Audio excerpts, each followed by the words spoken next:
तो गाइस स्वागत है आप सभी का आपके अपने यूट्यूब चैनल स्टडी विथ अंकित में। आज हम आप लोगों के लिए दिल्ली सल्तनत से खिलजी वंश लेकर आए हैं जो 1290 से 1230 ईस्वी तक था। तो आइए इसके बारे में जानते हैं। पहले तो ये देखते हैं कि खिलजी वंश की स्थापना किसने की। तो जो खिलजी वंश की स्थापना की देखते हैं, जलालुद्दीन खिलजी ने खिलजी वंश की स्थापना की थी। इसने गुलाम वंश के अंतिम शासक की हत्या करके खिलजी वंश की स्थापना की थी। किसकी हत्या की थी? गुलाम वंश के अंतिम शासक की। तो अब देखते हैं जलालुद्दीन फिरोज खिलजी, इसका पूरा नाम था, जो 1290 से 1296 ईस्वी तक शासन किया। इनके बारे में, इसके पूर्वज तुर्कस्तान के निवासी थे। कहाँ थे? तुर्किस्तान के निवासी थे। जलालुद्दीन दिल्ली का प्रथम शासक था जिसने उदार निरंकुशवाद के आदर्श को बनाए रखा। इसने किलोखरी को कहाँ किलोखरी को अपनी राजधानी बनाया। किसे बनाया था? किलोखरी। इसने अपनी पुत्री की शादी उलुग खां से कर दी तथा नवीन मुसलमानों के लिए रहने के लिए मुगलपुर नामक बस्ती बसाई। शादी किससे की थी? उलुग खां। और जो बस्ती बसाई थी वो कहाँ था? मुगलपुर नामक बस्ती बसाई। इसने अपने भतीजे अलाउद्दीन खिलजी को दक्षिण भारत के देवगिरी पर आक्रमण के लिए भेजा। देवगिरी कहाँ था? महाराष्ट्र में था, जिसे आक्रमण के लिए भेजा। अलाउद्दीन खिलजी जलालुद्दीन का दामाद और भतीजा था। ये मणिकपुर का राज्यपाल था। तो आइए अलाउद्दीन खिलजी के बारे में जानते हैं।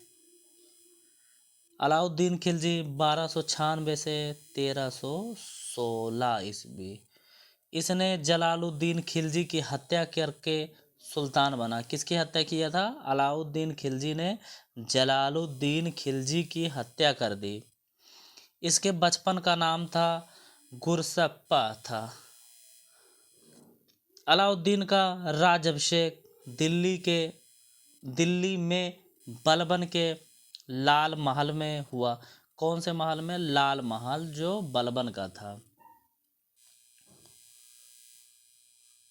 इसने एक उपाधि ली। वो कौन सी उपाधि थी? इसने सिकंदर द्वितीय या सिकंदर सेकंड, जो सानी की उपाधि धारण की।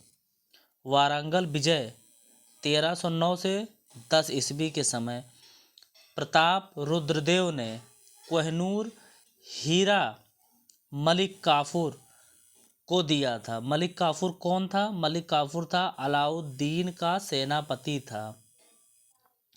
दक्षिण भारत के विजय का श्रेय मलिक काफूर को जाता है। ठीक। मलिक काफूर गुजरात का हिंदू जात का एक हिजड़ा था जिसे 1000 दिनार में खरीदा गया था। इसीलिए इसे 1000 दिनारी भी कहा जाता था। किसे 1000 दिनारी कहा जाता था? मलिक काफूर को।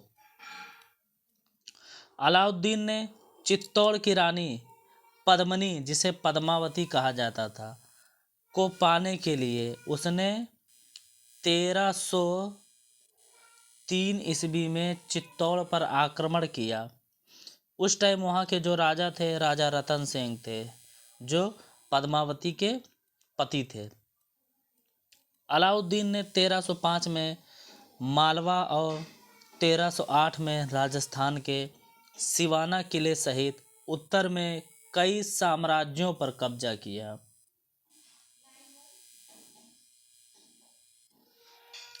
स्थापत्य कला के क्षेत्र में अलाउद्दीन खिलजी ने वृत्ताकार अलाई दरवाजा अथवा कुश्त ए शिकार का निर्माण करवाया। उसके द्वारा बनाया गया अलाई दरवाजा प्रारंभिक तुर्की कला का एक श्रेष्ठ नमूना माना जाता है। जो ये अलाई दरवाज़ा था उसे तुर्की कला का एक श्रेष्ठ नमूना माना जाता है। अलाउद्दीन की मृत्यु 1316 ईस्वी में मलिक काफूर के द्वारा किया गया। किसके द्वारा? मलिक काफूर के द्वारा। अब उसके बाद जो शासक बनता है कुतुबुद्दीन मुबारक खिलजी 1316 से 1320। ये 1316 ईस्वी में दिल्ली के सिंहासन पर बैठा। ये कभी कभी दरबार में स्त्रियों के वस्त्र पहनकर आ जाता था। मुबारक खिलजी ने स्वयं को खलीफा की उपाधि धारण की थी। कौन सी उपाधि ली थी मुबारक खिलजी ने? खलीफा। ये क्वेश्चन बनता है यहाँ से कि मुबारक शाह ने कौन सी उपाधि ली थी, तो इसका जो आंसर रहेगा वो रहेगा खलीफा। इसके प्रधानमंत्री खुसरो कौन थे? इसके प्रधानमंत्री खुसरो खां ने 1320 ईस्वी में उसकी हत्या करवा दी, क्योंकि ये एक अयोग्य शासक था। उसके बाद वो स्वयं बना राजा। कौन बना था? नसरुद्दीन खुसरब शाह 1320। ये कौन था? ये हिंदू से मुसलमान बना हुआ था। ये खिलजी वंश का अंतिम शासक था। इसके बाद कौन सा वंश शुरू हुआ? तुगलक वंश। तो खिलजी वंश से जितने भी इम्पोर्टेंट थे लगभग इसमें कवर किए गए हैं। अगले पार्ट में हम ऑब्जेक्टिव टाइप के क्वेश्चन देखेंगे उसमें। तो तब तक के लिए चैनल को लाइक करें, वीडियो को शेयर करें, चैनल को सब्सक्राइब करें, कमेंट करें। Thank you so much. Bye bye.